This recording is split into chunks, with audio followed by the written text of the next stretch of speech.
Welcome to the Juice Radio Talk Show. Welcome to the Juice Radio Talk Show. Welcome to the Juice Radio Talk Show. Welcome to the Juice Radio Talk Show. Reality TV's church reviews. Let's talk happy love and marriage lifestyle. Come and talk with us. Come and share with us. Come and laugh with us. Come on and pray with us. Regina Clovis, special guest. You should be following your lead. Bless. Subscribe on YouTube. Listen on podcasts. We live on IG and Facebook. This episode is sponsored by TruthAndTriumph Ministries.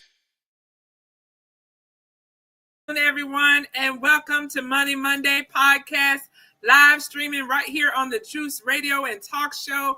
We want to encourage you to go ahead and go onto our YouTube and go ahead and subscribe. Make sure that you're sharing the information with others. If you're on Facebook and other platforms of Medium, please go ahead on your media platform and just share this information. We're so excited. I'm Executive Pastor Tawana Grant, and we are continuing in our current series, which is Play to Win. I don't know about you, but I'm going in the game to win.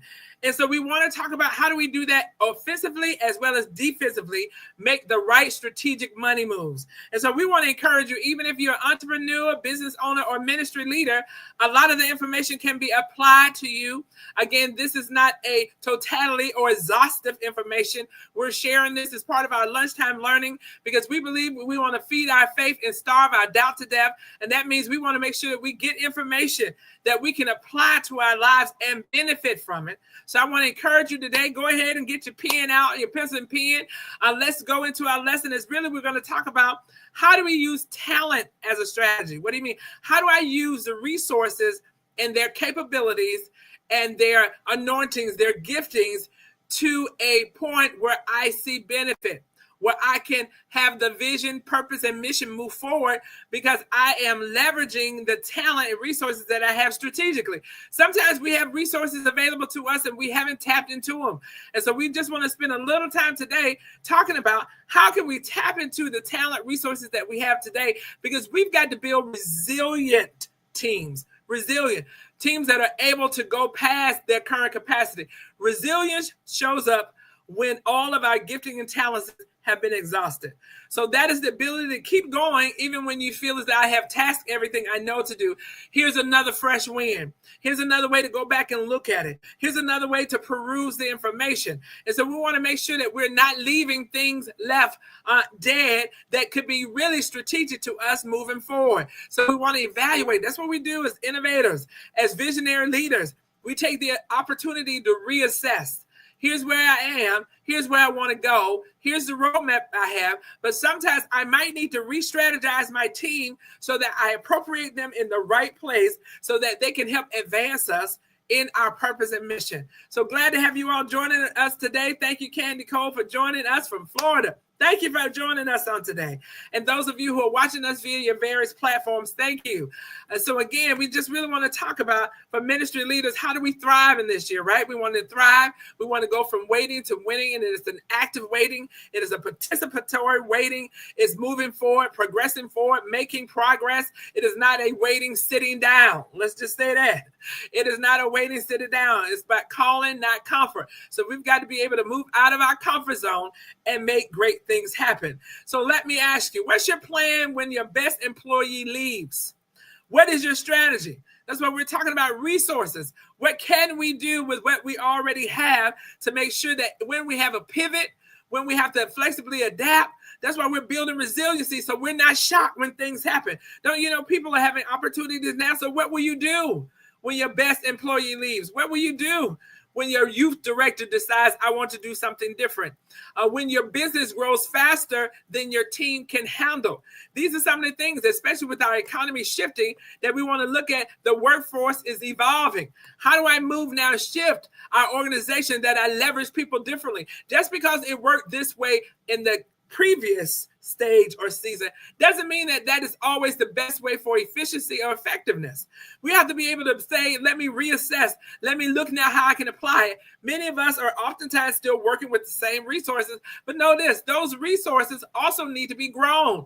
We're growing. We want to grow our team. We want to grow those that are working with us in tandem, whether we're in the marketplace in corporate America or whether we're working in ministry or we're entrepreneur in our own lanes.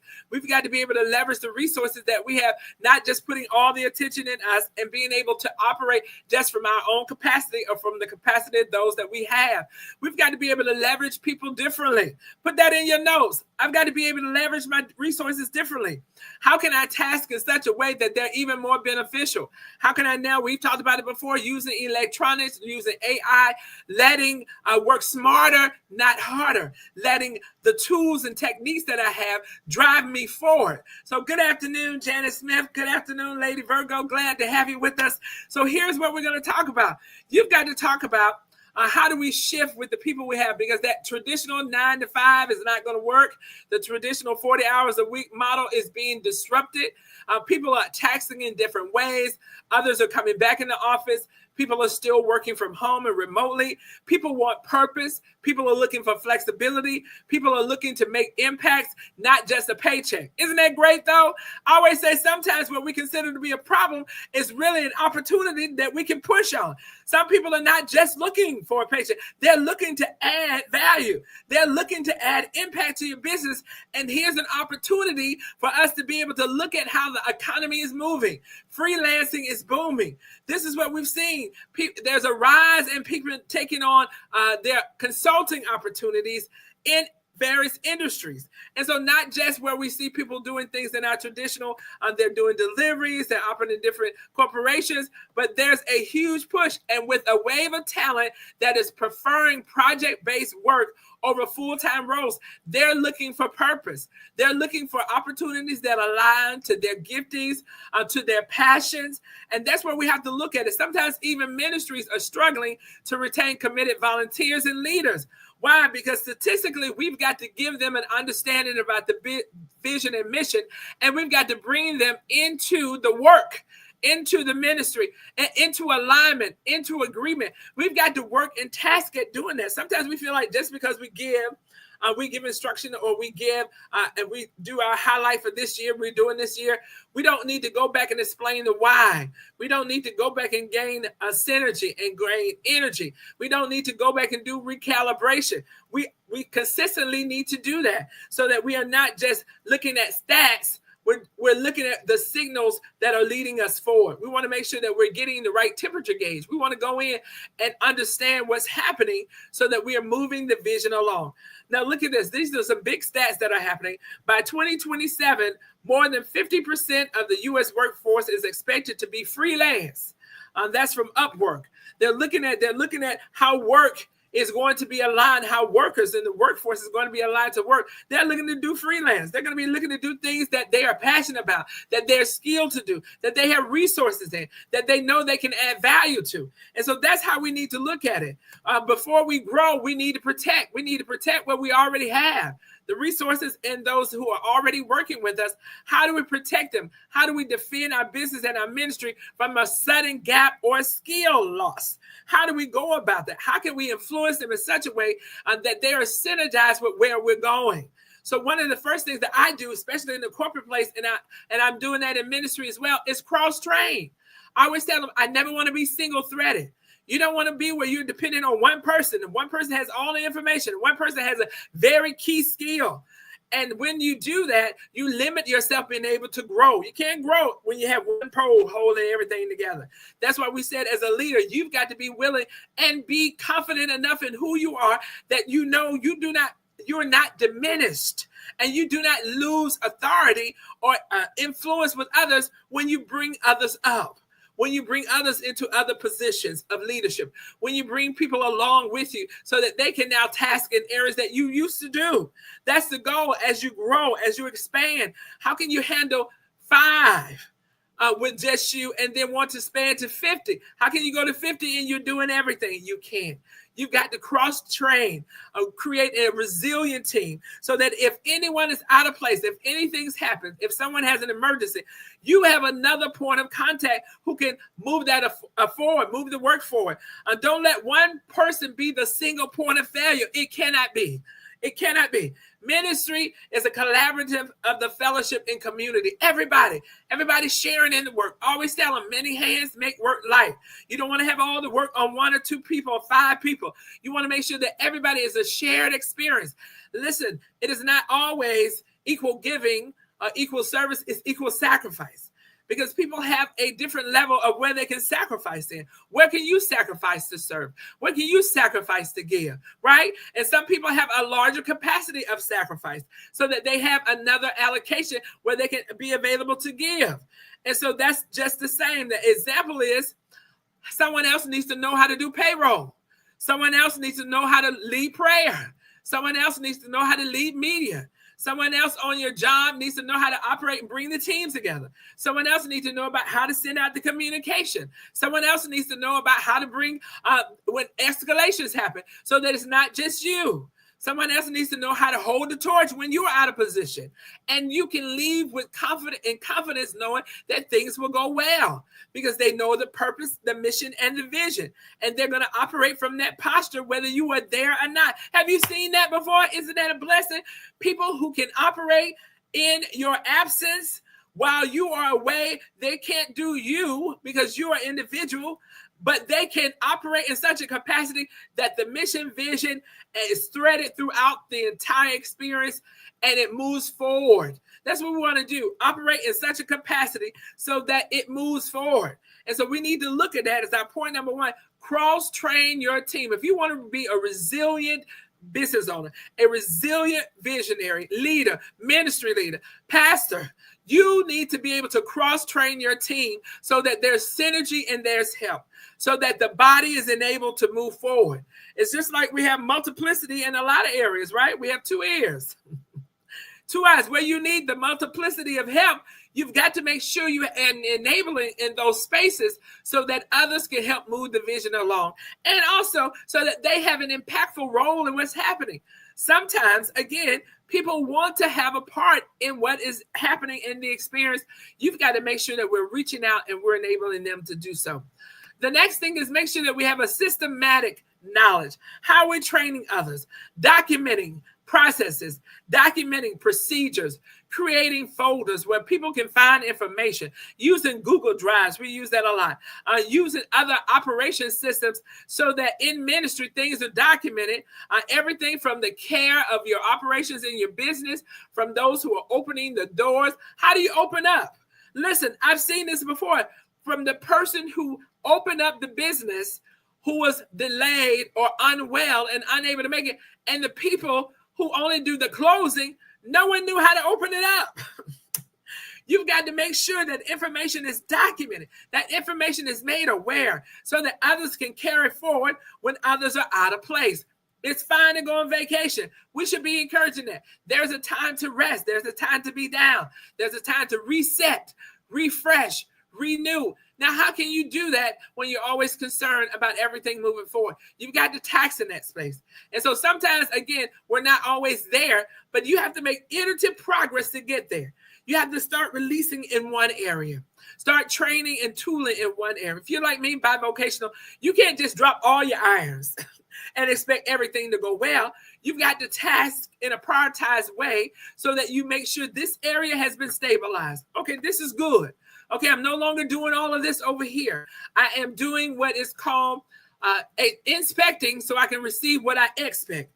I want to do inspection. I want to give counsel. I want to give guidance, but I don't have to have my hand to the plow on that.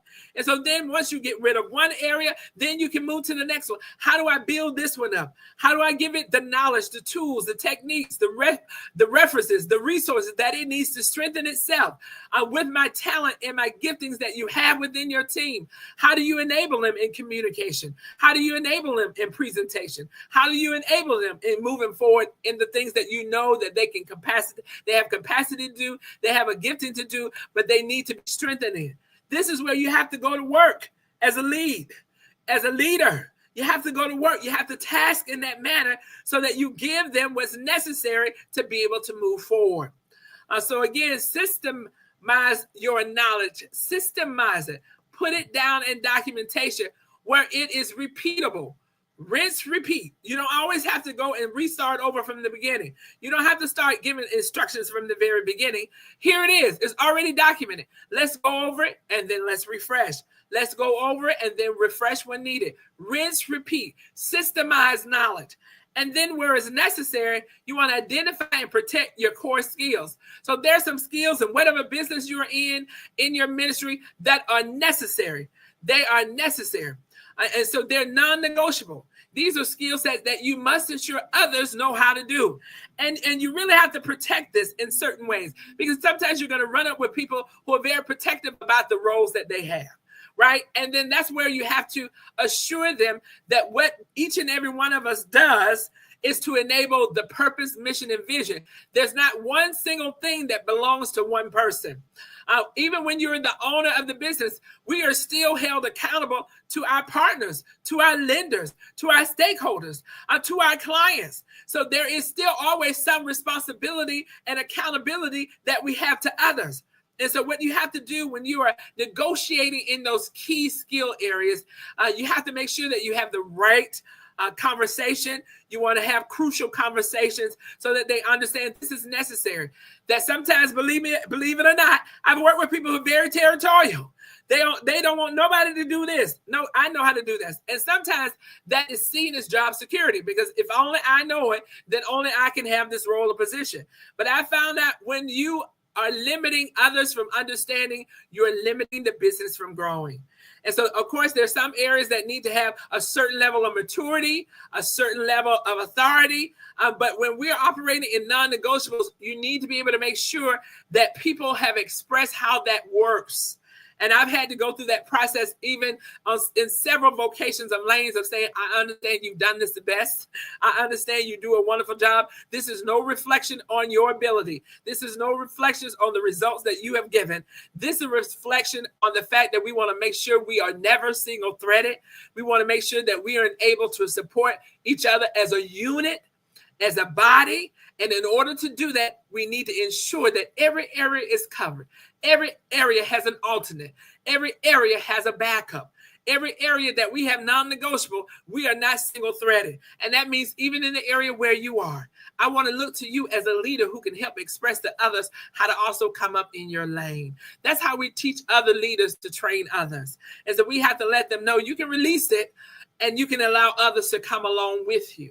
We don't want to be single-threaded. So that is for business. We want to make sure that we're teaching customers relationship management, leading generation or inventory making. We want or inventory tracking. Anything that is imperative to your organization, you want to make sure that that is something that is documented and is identified, and then is certainly trained for others. Again, using your talent as a strategy. I want to use that talent because this is what I've done in my own different vocations, is that when I'm able to train someone else to do it, I'm therefore releasing the person who had that role in totality now to have a shared role and to stretch to their next.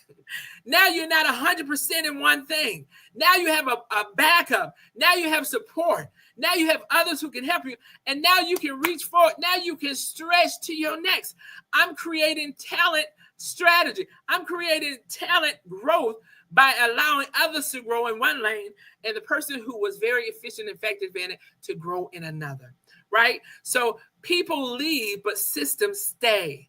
So even as you operate and as you review what kind of systems you have in place, you want to know that you are building systems that let your vision and mission outlive your current team. That's what you're doing. Lord mercy. When you're looking at expansion, when you're looking at where you're going in the future, you have to take your eyes off of where you are today. If I'm growing there in the future, if my intention is to get to 100, if my intention is to get to 500, I can't do what I'm doing right now. I have to always have a visionary outlook to be able to expand and to stretch my organization, stretch our mission, stretch our ministry, stretch in who I partner with, communicate with, and strategically look for opportunities to grow my talent. Sometimes that will call for you to plant your talent in another area so that they can grow from them. Sometimes we're so close and we want to keep everybody to our breast that we never want to allow them to gain the experience of being in another area or another environment so that they can cross-pollinate what they've learned with you and go over to the next one and then come back. And when they come back with gleaned information that can help you move forward in your strategy. Again, the whole thing is the collective to move forward. And so we really have to think about that, because you don't want to build a system that is limited to the team you have today. You don't want to build a system that is limited to only those who are operating in faith with you today. Because at some point, you've got to have a system that's going to outlive. You've got to have a system that will continue to grow and that will continue to expand so that others can come along with the shared vision. And as you grow, your systems can grow with you. Okay, that is so good. That's so good. I hope you're taking some notes on that one.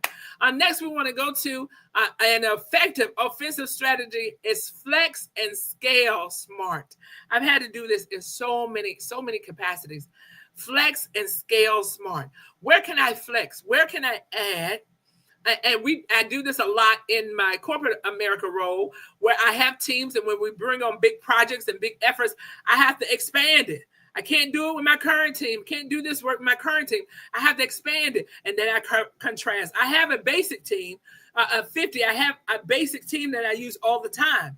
These are the ones who do our current work. These are the ones that keep everything stable, keep the lights on, keep everything moving forward, the doors open.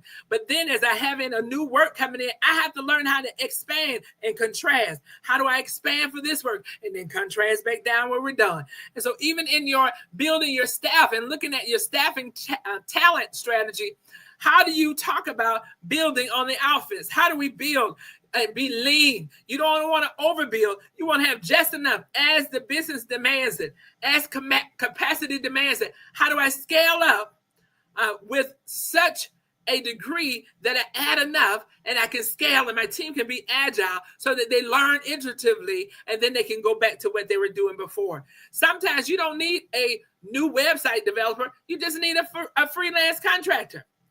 Think about that. Sometimes you don't need a whole marketing director. Sometimes you just need someone to contract for a few weeks to get something done. I do that all the time.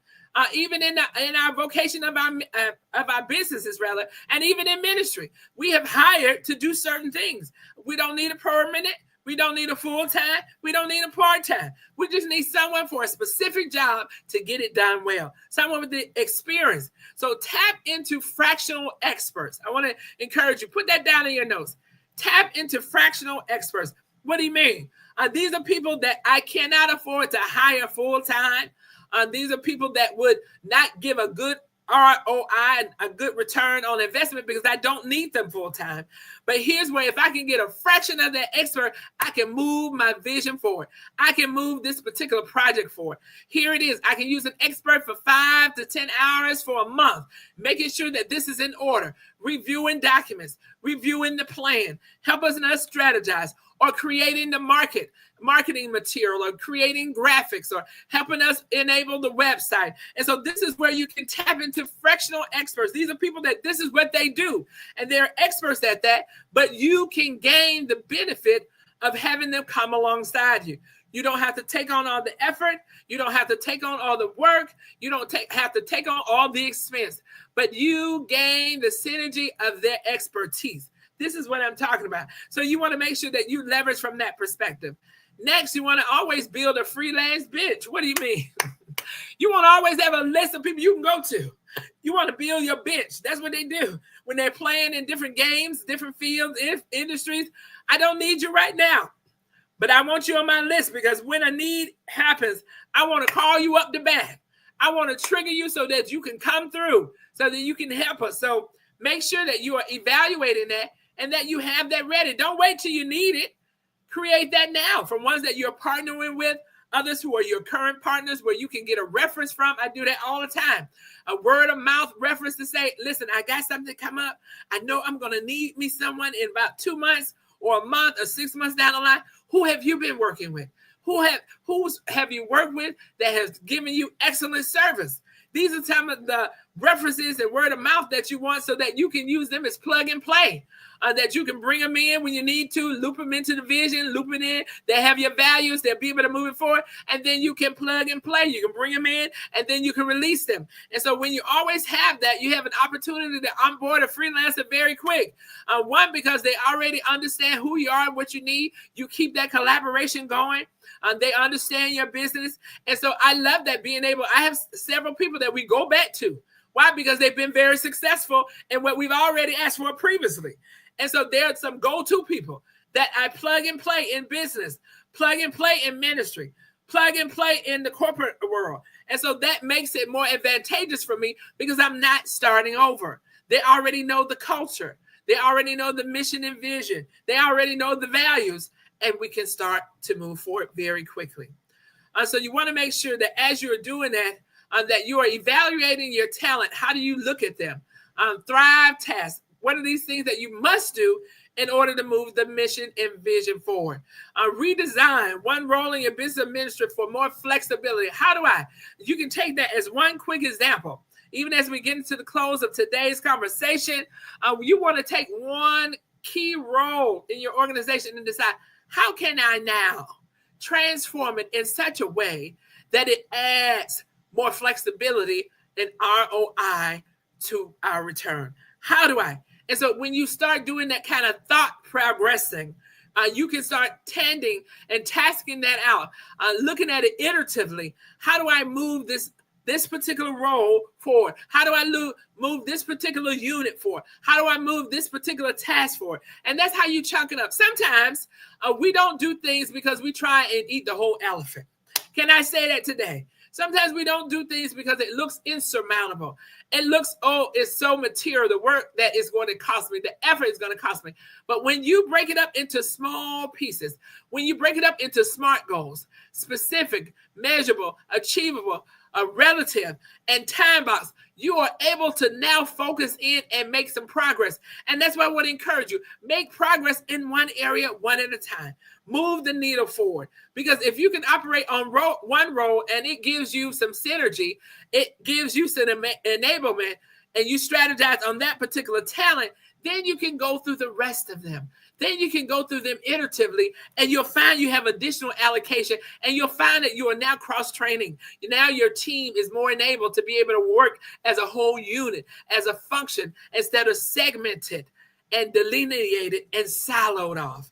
Okay, so we want to encourage you today that we must lead with flexibility, that we must lead with adaptability. If you want to be resilient, you have to be able to adapt, and that's not lazy. Being able to adapt is not lazy. Adapting means I'm going to shift as the current flow of information requires me to shift. How do I now make a new pivot so that I'm investing my time and my talent in the right way? And so we're so excited. Again, want to thank all of you who have joined us on today's Money Monday podcast. Miss Janice Smith, Candy Cole, Lady Virgo. We want to appreciate you today. We thank you, Danielle Harris. Thank you all for joining on today's conversation. We hope that you've gained instrumental information to help move the needle and move and pivot you forward. Because know this, using your talent is a strategy to win. Peace and blessings to you today. This is Evangelist and Executive Pastor Tawana Grant. God bless you. Have a great day.